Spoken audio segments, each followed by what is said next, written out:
2016 সাল থেকেই আইপিএল এর নিয়মিত মুখ কাটার মাস্টার মুস্তাফিজুর রহমান। সবশেষ মৌসুমে মাঠে নেমেছিলেন দিল্লি ক্যাপিটালসের হয়ে। টাইগার এই পেসারকে দলে ফেরাতে 16 ডিসেম্বর নিলামের মাঠে নামছেন দলগুলো। মুস্তাফিজের ভিত্তিমূল্য রাখা হয়েছে 2 কোটি রুপি। ফিস ছাড়াও নিলামে রয়েছেন আরও 5 বাংলাদেশি। ক্রিকবাজের বিশ্লেষণে মুস্তাফিজের সম্ভাব্য গন্তব্য হতে পারে দুটি দল, চেন্নাই সুপার কিংস এবং দিল্লি ক্যাপিটালস। ফিজ 2024 সালের আসরে চেন্নাই সুপার কিংসের জার্সিতে খেলেছেন আর দিল্লির হয়ে সবশেষ আসর সহ 3 বার মাঠে নেমেছিলেন। এবার এই দুই দলের একটিতে তাকে দেখা যেতে পারে বলে ধারণা করা হচ্ছে। জুনিয়র মালিঙ্গা হিসেবে পরিচিত লঙ্কান পেসার মাতিসা পাথিরানাকে ছেড়ে দেয় চেন্নাইয়ের পেস অ্যাটাকে যোগ হতে পারেন ফিজ।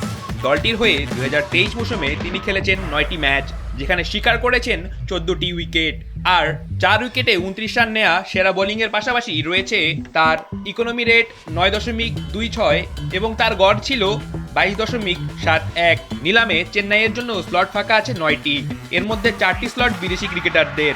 মহেন্দ্র সিং ধোনি ও সঞ্জু স্যামসনদের দলের হাতে আছে 43 কোটি 40 লক্ষ রুপি।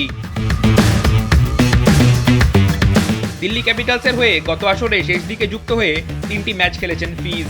গত মৌসুমে ডেথ ওভার বোলার নিয়ে বেশ ভুগেছে দলটি, ফলে এবার মুস্তাফিজের দিকে মনোযোগ থাকতে পারে তাদের। 3 মৌসুমে এই দলের হয়ে ফিজ খেলেছেন 13টি ম্যাচ, যেখানে তার ঝুলিতে রয়েছে 13টি উইকেট। লোকেশ রাহুল ও অক্ষর প্যাটেলের এই দলটির হাতে নিলামের জন্য রয়েছে 21 কোটি 80 লক্ষ রুপি। তারা সর্বোচ্চ 8টি প্লেয়ার কিনতে পারবে, এর মধ্যে বিদেশি স্লট ফাঁকা আছে 5টি। ফিজ ছাড়াও নিলামে রয়েছেন আরও 5 টাইগার বোলার। তারা হলেন তাসকিন আহমেদ, রিশাদ হোসেন, তানজিম হাসান সাকিব, শরীফুল ইসলাম, রাকিবুল হাসান ও নাহিদ রানা। তবে ছোট পরিসরের এই নিলামে দলগুলোর আগ্রহের কেন্দ্রে থাকছেন ফিজি। রাফিদ বিন ইসলাম, সময়ের আলো।